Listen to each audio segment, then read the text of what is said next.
As part of our 2020 annual report, we performed a value-for-money audit on virtual care in Ontario.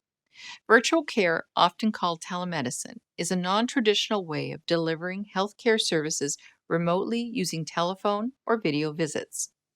There has been a recent explosion of interest in digital health strategies across Canada, especially due to the COVID-19 pandemic. Virtual care enables patients to access care without leaving their homes, reducing the risk of disease transmission. The Ontario Telemedicine Network, part of Ontario Health, is responsible for the province's virtual care program. The Ministry of Health provides oversight.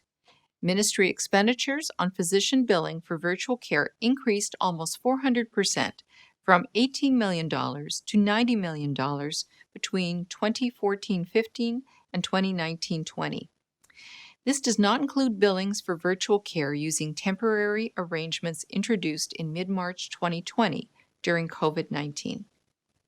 We reviewed the Ministry and Ontario Telemedicine Network to ensure virtual care services were being run efficiently and effectively and were meeting the needs of Ontarians. We found that long-term goals and targets for virtual care have not been established, and progress to integrate the services into the broader scope of healthcare services in Ontario has been slow. The Telemedicine Network has been around for almost 15 years, but the Ministry has not yet outlined a framework for what virtual care should look like in Ontario. The Ministry only began allowing physicians to bill for video and telephone visits outside of the telemedicine network because of COVID-19. Some private companies have begun to offer virtual care services to patients for a fee. This has created healthcare inequities between those who can afford it and those who cannot. These companies also operate without Ministry of Health oversight. As well, oversight on physician billings could be improved. For example, in 2019-20, one physician billed $1.7 million for virtual care and reported seeing as many as 321 patients virtually in a single day. Another physician billed the Ministry almost $113,000 for over 2,200 virtual care visits, but had no corresponding visits recorded by the telemedicine network.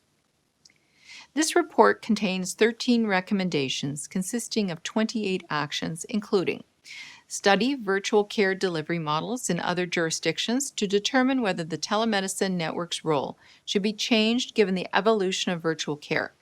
Develop a framework for monitoring virtual care visit and billing data and conduct reviews when unreasonable or unusual trends are noted.